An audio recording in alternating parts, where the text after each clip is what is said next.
Fox 7 Austin News at 5. The second round of Democratic debates kicks off in Detroit, and Texan Beto O'Rourke has some new poll numbers out tonight. The Center for Opinion Research at the University of Texas in Tyler released a poll today showing that Beto is now the candidate of choice among Texas Democrats.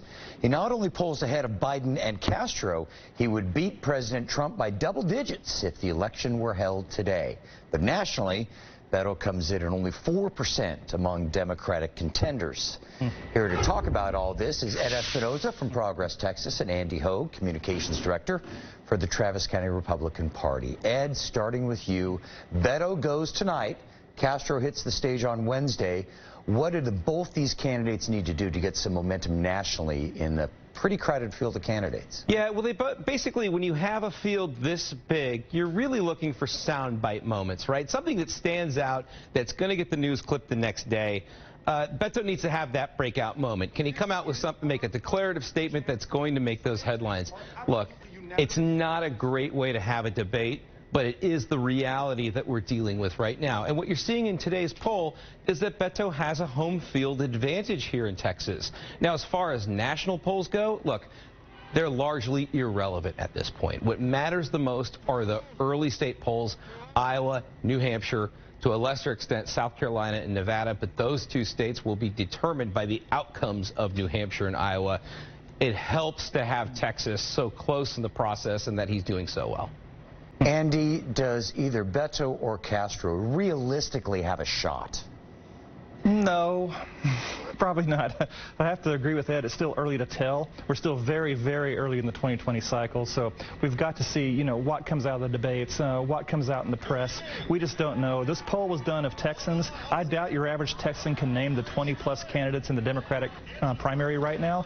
So with that in mind, even Ed can. He's the Democrat expert over here. So they're going to be, oh yeah, Beto. I had his sign in my yard, in my neighbor's yard. Yeah, Julian. Yeah, he sounds familiar. I was in San Antonio recently, so we'll see. Ed Espinoza, what about Joe Biden? Is he still a favorite?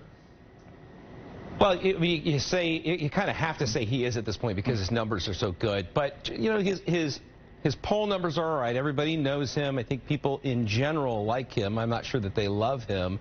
But he's kind of the Tony Romo of this race, right? Like, everybody knows him. They tend to like him, but he's injury prone and generally bad in November.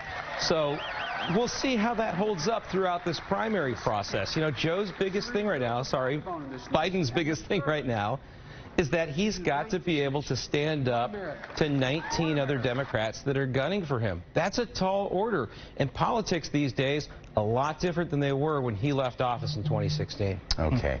Andy Hogue, as far as the Democratic candidate with the best chance of beating Donald Trump, who do you think that is, or what group is that? It's going to be Joe Biden. I mean, he may have the Gerald Ford vibe going for him, but ultimately Joe Biden's got the experience. Polling seems to favor him right now. And again, it's very early, but I think people are going to see that he has a consistent moderate to liberal record on the issues, and I think he's going to do better than expected. As for Julian and Beto, I don't know. Beto had the advantage of being the synonym for the Texas Democratic Party last round, so he won't have that advantage going into this race.